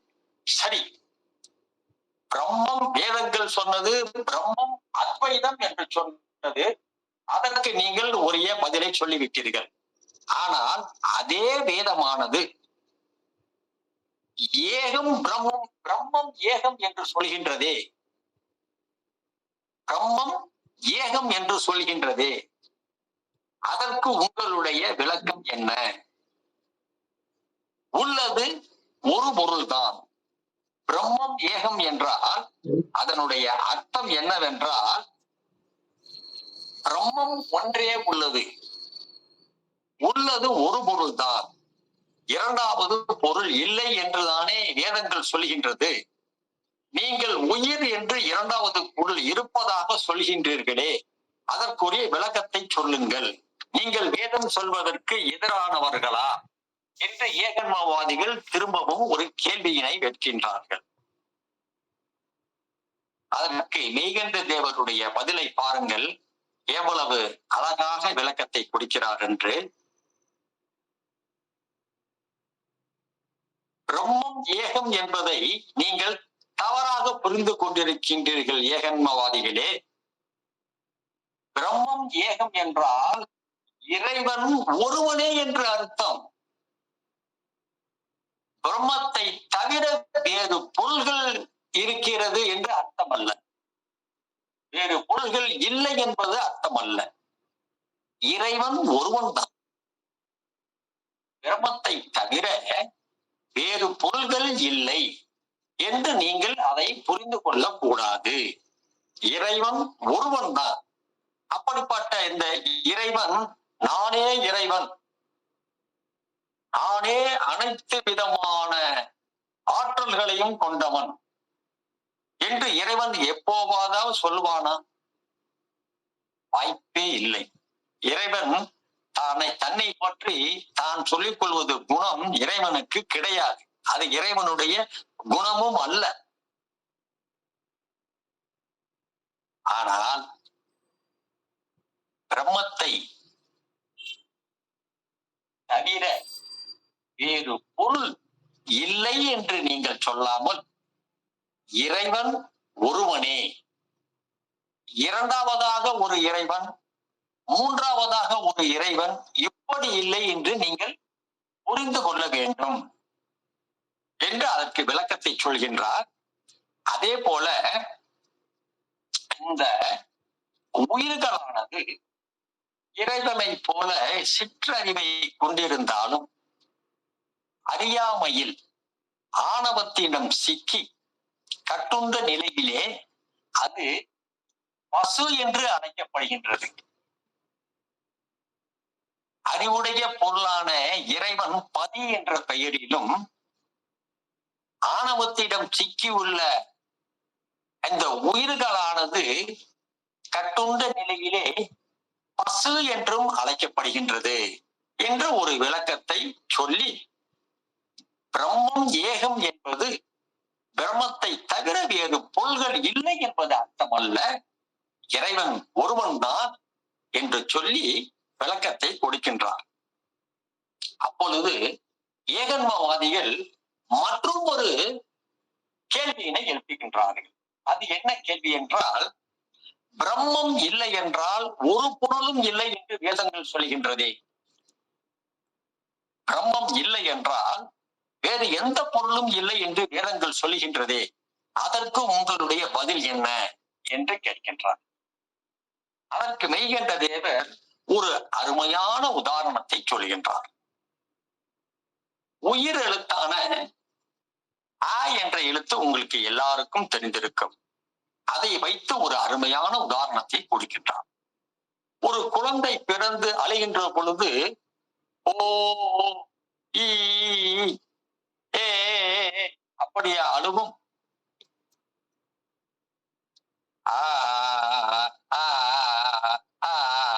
அப்படித்தான் அழுகும். அதே போல பிரணவம் என்று சொல்லப்படுகின்ற ஓம், அகர உகர மகர ஆ ஊ இம் அவும் அவும் அவும் என்று சொல்ல சொல்ல ஓம் என்று நமக்கு கிடைக்கும். இந்த ஆ என்ற எழுத்தானது ஏனைய எழுத்துகளுக்கு எல்லாம் இன்றியமையாமல் மற்றைய எழுத்துக்களை இயக்குவதற்கு அடிப்படையாக இருக்கின்றது. க என்ற ஒரு எழுத்திலே ஆ ஒளிந்திருக்கின்றது. இக்கு பிளஸ் ஆ க. ப என்ற எழுத்திலே ஆ உள்ளே இருக்கின்றது. இப்பு பிளஸ் ஆ ப. இப்படி ஒவ்வொரு எழுத்திலும் அகரமாகிய மற்றவங்க கொஞ்சம் மைக்க ஆஃப் பண்ணுங்க. ஒரு நிமிஷம் ஐயா, ஒரு நிமிஷம். மற்றவங்க கொஞ்சம் மைக்க ஆஃப் பண்ணுங்க. அந்தமா பார்வதி அம்மா மைக்க ஆஃப் பண்ணுங்கம்மா. பார்வதி அம்மா கொஞ்சம் மைக்க ஆஃப் பண்ணுங்க.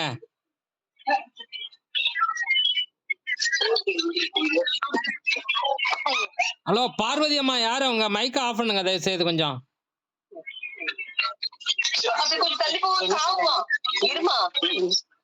யாருமா அது? பார்வதின்ற பேர்ல இருக்கிறவங்க கொஞ்சம் மைக்க ஆஃப் பண்ணுங்கம்மா. டிஸ்டர்ப் பண்ணிட்டு இருக்கீங்க. ஆன் பண்ணி விட்டுட்டு போயிட்டாங்க ஐயா. நீங்க தான் ஆஃப் பண்ண முடியும். சரி ரைட், பேசுங்க. சொல்லுங்க.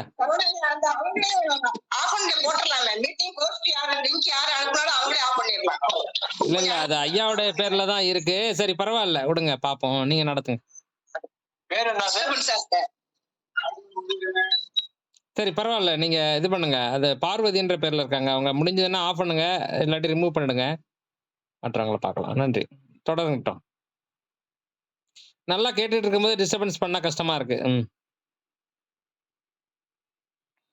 இப்ப அந்த ஆ என்ற எழுத்தினுடைய முக்கியத்துவம், எத்தனையோ எழுத்துக்கள் இருக்கின்றது. அத்தனை எழுத்துக்களிலும் ஆ என்ற எழுத்தினுடைய இயக்கம் நிச்சயமாக இருக்கின்றது. இதை எடுத்து சொல்கின்றார் மெய்கண்ட தேவர்.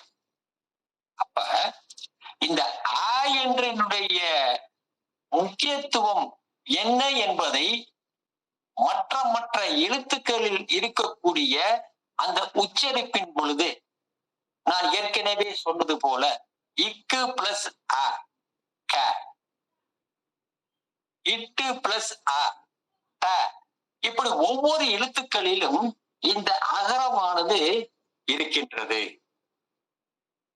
இதே போலத்தான் ஆ என்பது இறைவன், மற்ற ஏனைய எழுத்துக்கள் எல்லாம் உயிர்கள். ஆ என்ற எழுத்தினுடைய இயக்கம் எப்படி மற்றைய எழுத்துக்களில் எல்லாம் இருந்து செயல்படுகின்றதோ அதே போல இறைவன் ஏனைய உயிர்களில் இருந்து செயல்படுவது என்பது இன்றியமையாமல் இருக்கின்றது என்பதைத்தான் நீங்கள் சொல்லுகின்ற பிரம்மம் இல்லையே ஒரு பொருளும் இல்லை என்று வேதம் சொல்கின்றது. இறைவன் உலக பொருள்களிடமும் உயிர்களிடமும் இல்லை என்றால் அந்த உலக பொருள்களுக்கும் உயிர்களுக்கும் எந்த இயக்கமும் இருக்காது.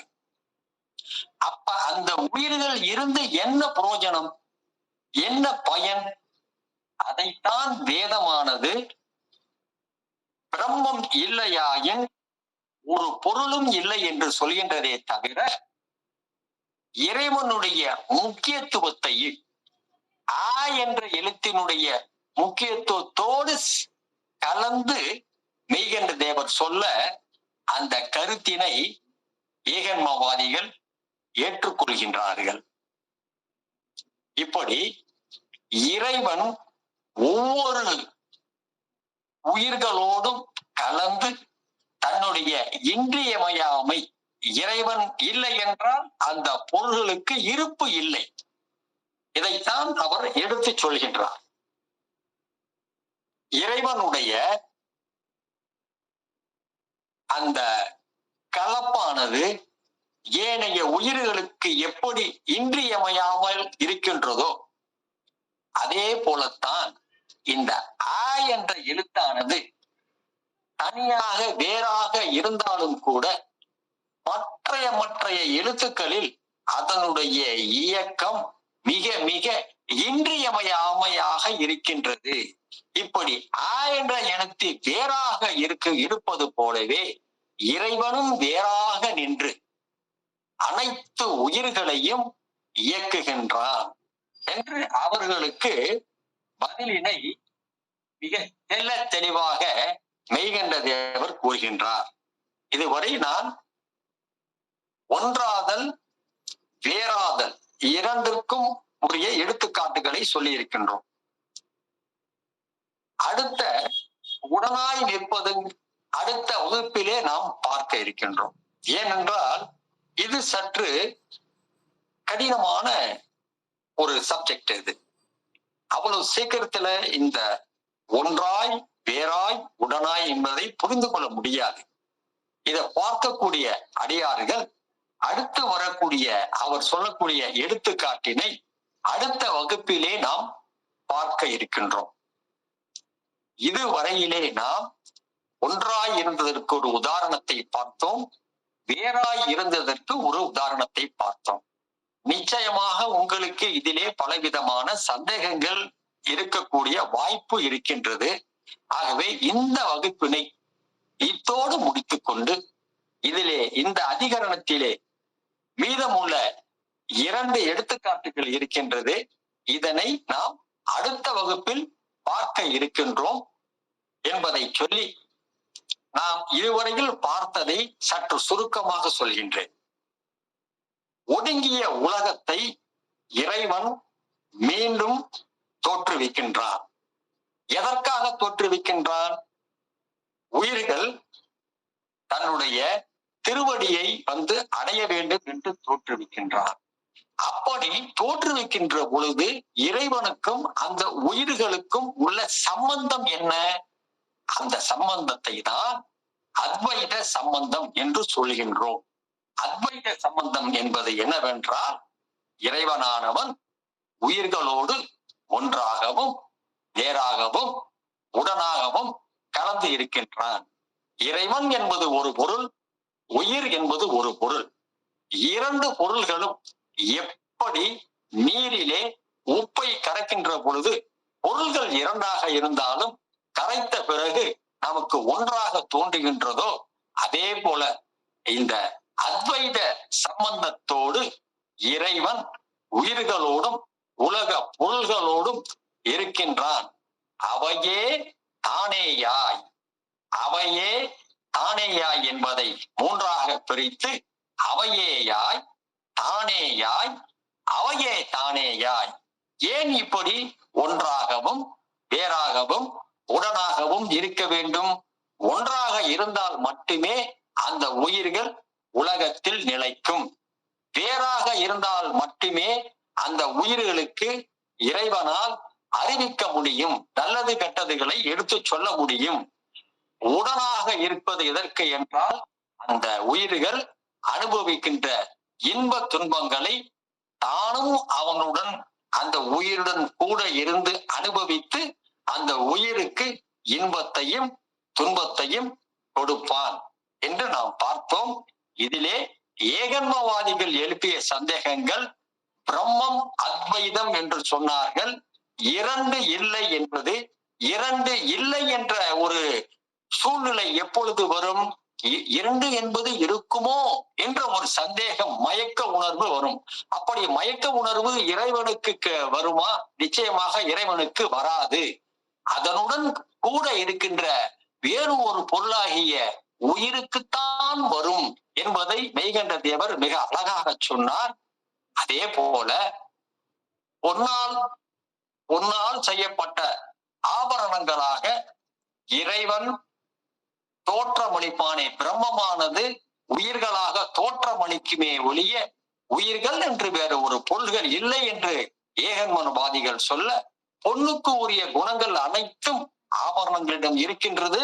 ஆனால் இறைவனிடம் உள்ள குணங்கள் ஏதாவது ஒன்றாச்சும் உயிர்களிடத்திலே இருக்கின்றதா என்ற கேள்வியை எழுப்ப, அப்படி இல்லை. ஆகவே இரண்டாவது பொருளாகிய உயிர் என்று ஒன்று இருக்கின்றது என்று நிரூபிக்கின்றார். அடுத்ததாக ஏகம் பிரம்மம், பிரம்மம் ஏகம், இறைவன் ஒருவனே என்பதை புரிந்து கொள்ளாமல் பிரம்மத்தை தவிர வேறு பொருள்கள் இல்லை என்று தவறாக புரிந்து கொண்ட அந்த ஏகன்மவாதிகளுக்கு மிக அழகாக விளக்கத்தை கொடுத்தார். மீதமுள்ள இந்த மூன்றாவது எடுத்துக்காட்டையும் நான்காவது எடுத்துக்காட்டையும் அடுத்த வகுப்பிலே நாம் பார்க்க இருக்கின்றோம். இப்பொழுது அடியார்களுக்கு சந்தேகங்கள் கேட்கக்கூடிய ஒரு நேரம் இது. என்ன சந்தேகம் இருந்தாலும் கையை உயர்த்தக்கூடிய அந்த சிம்பலை போடுங்கள். சரவணன் ஐயா அவர்கள் உங்களுக்கு அனுமதி கொடுத்த பிறகு உங்களுடைய சந்தேகத்தை கேளுங்கள். இது சைவ சித்தாந்தத்திலே சற்று ஹார்ட் சப்ஜெக்ட். ஒன்றாய் உடனாய் வேறாய் பெரிய அளவுல இத நம்ம ஒன்றுக்கு பல முறைகள் நீங்கள் இந்த வீடியோவை பார்த்தீங்கன்னா மட்டும்தான் உங்களுக்கு கொஞ்சம் புரிய வரும். இருந்தாலும் நீங்க இருக்கக்கூடிய சந்தேகத்தை இப்பொழுது நீங்க கேட்கலாம். சரவணையா கையை உயர்த்துறவங்களுக்கு நீங்க அனுமதி கொடுத்து அவங்களுடைய சந்தேகங்களை கேட்க சொல்லுங்க. நன்றிங்கய்யா. யாரும் உங்களுடைய கேள்விகளை எல்லாம் கேட்கலாம். ரொம்ப அருமையா இருந்தது. அந்த முதல் அதிகரணத்தை கேட்டோம். அதுல அந்த இது சக்தி பற்றி சொன்னீங்க. அதாவது நான் செய்றேன்னு சொல்றேன், நான் எடுத்தேன் அப்படின்னு சொன்னா, நான் எடுக்கல, என்னுடைய கை தான் எடுக்குது. ஆனா என்னுடைய கைங்கிறது வேறா இல்லாம என்னுடைய உணர்வுகள் என்னவோ அதை செயல்படுத்தக்கூடிய ஒரு அங்கமாக இது இருந்து செயல்படுது. அது மாதிரி அந்த சக்தியானது செயல்படும் அப்படிங்கிறத ரொம்ப அருமையா சொன்னீங்க. அது நல்லா இதானது. நிறைய விஷயங்கள் அவருடைய அந்த என்ன சொல்றது, லாஜிக் என்று சொல்லுவார்கள், அந்த தர்க்கம். அதுல நம்ம மெய்கண்டாருடைய தர்க்கங்களை எல்லாம் அருமையா சொன்னீங்க. ரொம்ப நல்லா இருந்தது. வேற யாரும் கேள்விகள் இருந்தா கேட்கலாம். உங்களுடைய கருத்துக்கள் இருந்தாலும் சொல்லலாம். முதல்ல கை உயர்த்துக்க. சொல்லுங்கம்மா ஐயா. சொல்லுங்க ஐயா. மாணிக்கம் ஐயா.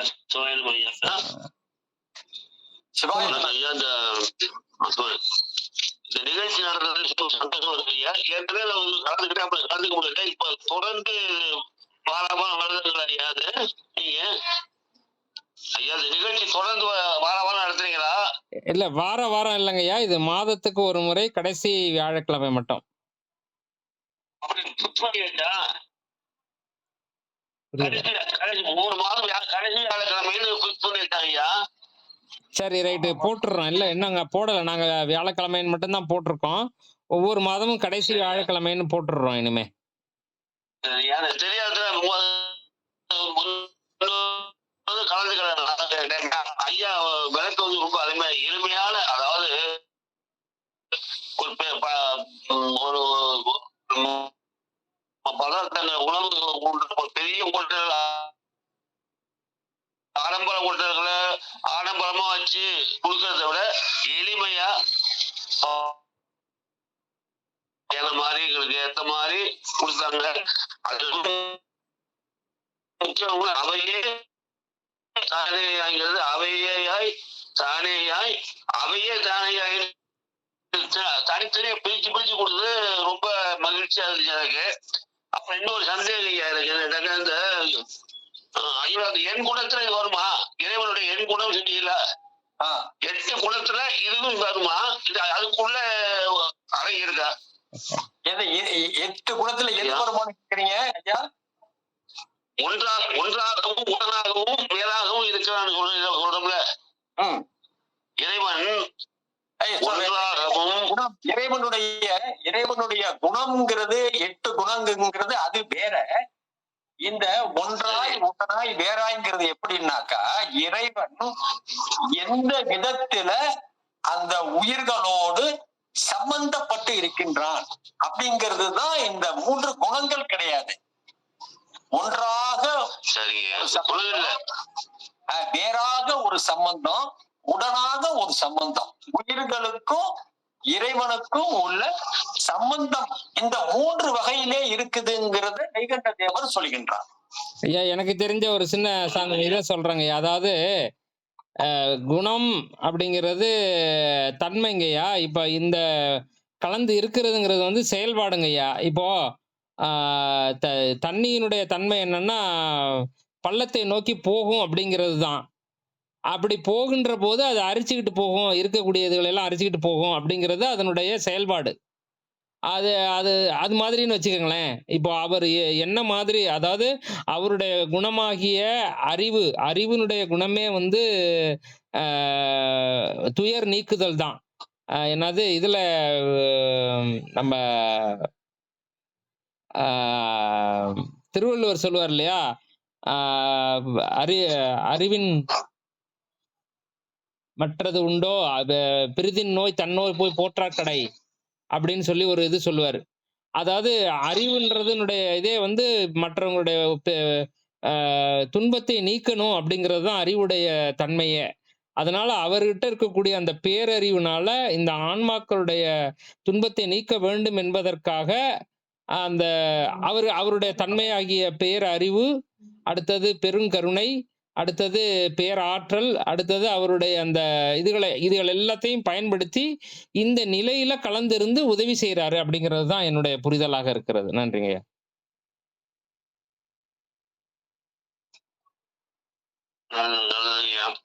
அப்புறம் ஐயா, சிறப்பான நிகழ்ச்சிக்கு ஒரு 10 பேர் 12 பேர் இருக்கும். இதுக்கு வந்து கொஞ்சம் விளம்பரம் பண்ணுங்க. எல்லா குரூப் நம்ம பட்ட குரூப்ல எல்லா குரூப்லயும் போட சொல்லுங்க ஐயா. நம்மளோட படிச்ச மாணவர்களுக்கெல்லாம் சொல்லி இன்னைக்கு அதாவது மாதம் கடைசி வியாழக்கிழமை ஒரு தேட்டை அறிவிச்சுட்டு வச்சுங்களேன். என்னுடைய நட்போட்டத்துக்கு நான் அறிவிச்சிருவேன் ஐயா. உங்க கூட்டம் 50 ஒரு 100 பேராவது வரணும் ஐயா. அதுக்கு ஒரு ஏற்பாடு பண்ணுங்க ஐயா. எல்லாம் அருணாச்சல ஈசன் செய்யும். திருச்சிற்றம்பலம். இன்னொரு விஷயத்தையும் சொல்றேன் நானு. இது எல்லாத்தையும் ரெக்கார்ட் பண்ணி நம்ம போடுறோம். நேரடியா வந்து கலந்து கொள்ள முடியாதவர்கள் நிறைய பேர் இருக்காங்க. ஆனா ஒவ்வொரு மாதமும் வந்து இதுக்கு குறைஞ்சபட்சம் 300ல இருந்து 400 பேர் பாக்குறாங்க ஐயா இந்த நிகழ்ச்சிய. யூடியூப்ல பாக்குறாங்க. ஏன்னா அவங்களே சொல்றாங்க, அந்த சமயத்துல எங்களுக்கு வேற சில வகுப்புகள் இருக்கு, எங்களால அதை இது பண்ண முடியல, அதனால நீங்க வீடியோ போடுங்க அப்படின்னு சொல்லி சொல்றாங்க. நீங்க சொல்ற மாதிரி குறைச்சலா வச்சுங்கனாலும் 300 பேர் பாக்குறாங்க ஐயா. அதனால நம்ம நிகழ்ச்சி நல்லாவே ரீச் ஆகிட்டு இருக்குங்க ஐயா. நேரடியா வந்து பாக்குறவங்க தான் கொஞ்சம் குறைவு. பட் பார்க்கிறவங்க அப்படின்னு பார்த்தோம்னா ஒரு 300 பேர்கிட்ட பாக்குறாங்க. நன்றி. அந்த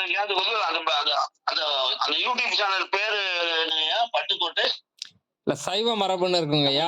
அதுல போடுறோம். நாங்க அந்த லிங்க் அனுப்பிச்சு விடுறோம். சைவ மரபு. நன்றிங்க. சிவாயனமங்க. அடுத்தவங்க வேற யாரும் கேள்விகள்? சரி, வேற யாரும் கேள்விகள் கேட்கல. அடுத்த வகுப்புல கேட்பாங்கன்னு நினைக்கிறேன். பார்த்துக்கலாம். கை உயர்த்துங்க யாராவது கேள்விகள் கேட்பதாக இருந்தால். உங்களுடைய சந்தேகங்களோ அல்லது இது இருந்தாலும் சொல்லலாம், கருத்துக்கள் இருந்தாலும் சொல்லலாம். எப்படி இருந்தது வகுப்பு, எப்படி இருந்தது, என்ன ஏதுன்னு உங்களுடைய கருத்துக்களை சொல்லலாம். நன்றி. நன்றி. யாரும் இல்ல. ஆமா. யாரும் இது பண்ணல. நன்றிங்கய்யா. திருச்சிற்றம்பலம். சரி, நம்ம வகுப்பை முடிச்சுக்கலாம். வகுப்பை நிறைவு செய்து கொள்வோம். சிறப்பா வந்து கலந்து கொண்ட அத்தனை பேருக்கும் மிகவும் நன்றி. அடுத்த வகுப்புல மீண்டும் இன்னும் பல அரிய விஷயங்களோடு சந்திப்போம். நன்றி, வணக்கம். திருச்சிற்றம்பலம்.